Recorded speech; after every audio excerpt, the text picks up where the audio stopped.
I'm a widow, I'm a mother of 3. I was born like any other child. I was not born disabled. There I was now a disabled person. No more running around. Yeah, it was tough.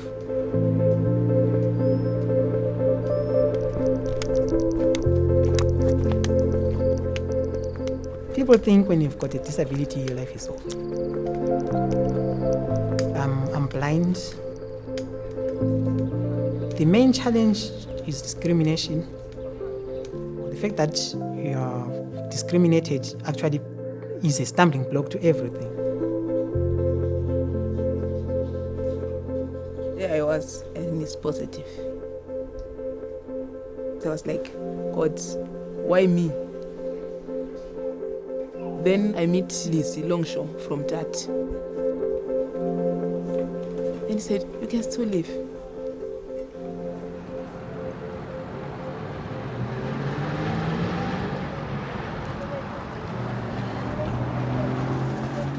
The society, they needed to be supportive of somebody with a disability so that one can live a full and normal life.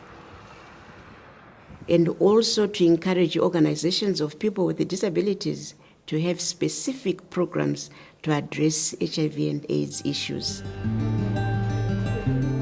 Most of these women, they're living positively with HIV. We do some workshops. We train them in marketing, how to run their business. Some are selling sweets, some are sewing. And we're trying to educate them that you know your rights so that you can stand on your own.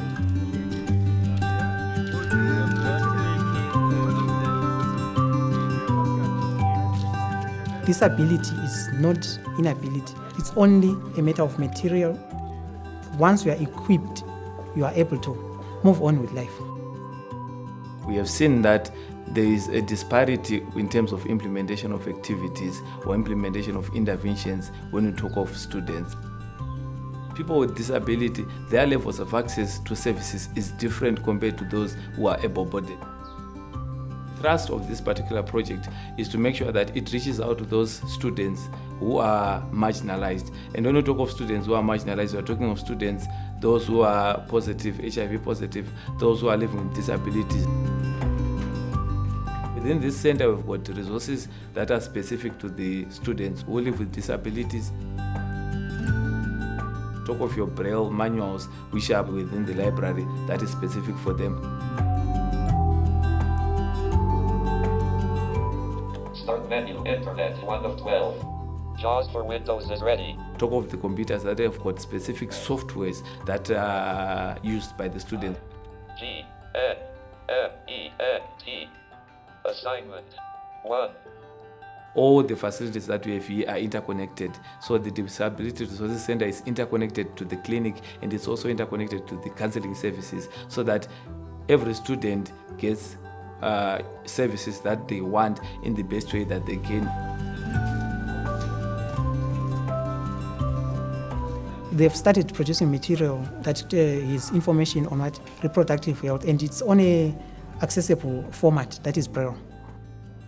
We will be accessing some, be it contraceptives, be it anything to do with the sexual health, without having to get someone to take you to the clinic.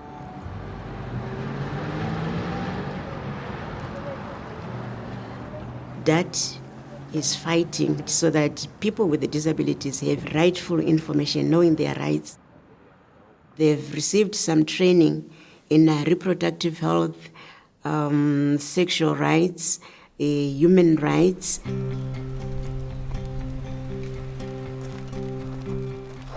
People in Zimbabwe, they used to think a disabled person is somebody that you can just say, let's go and have sex, and you can say yes, because you don't have an option.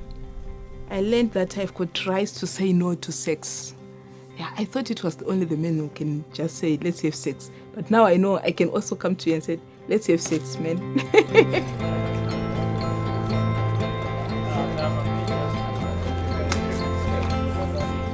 When my husband passed on, I was given money by dad. Order for 2, 5 rand 1. I managed to order some Now I'm a vendor. That's what I do for a living. Before, I didn't see my income because it's like my husband was paying rent, was buying food for us, was buying clothes for us. Now I can tell him that I'm the man in the house. I'm paying rent, I'm buying food, I'm making the kids going to school. That's Erin for you.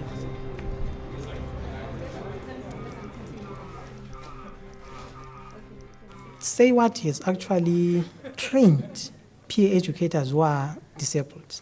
We are going to talk about sexual reproductive health in relation to disability. What do you understand by disability? I've been trained to be a peer educator. It means that you are actually equipped with knowledge on sexual reproductive health. The moment we have discussions with being integrated with others who are not disabled, we actually learn a lot from them in as much as they learn a lot from us. Disabled means that you are being prevented. For example, maybe you want to go to the 4th floor and you are using a wheelchair. There are stairs. Those stairs are disabling you. It's on actually make people to believe that no, this person may be disabled, but we are at the same level.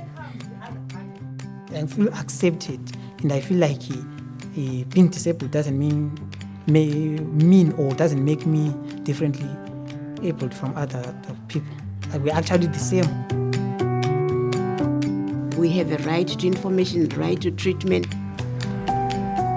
The Advocates Committee is quite strong. They've been to Blair City Council, asked Blair City Council that everyone who is disabled should be treated free in City Council clinics.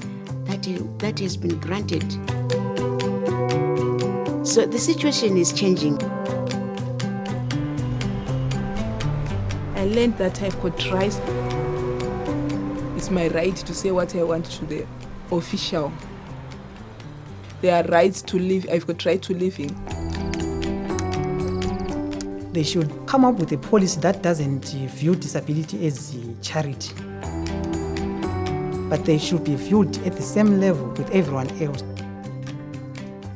My dream is to see everybody being empowered, knowing their rights. If one knows their rights, no one can shortchange you.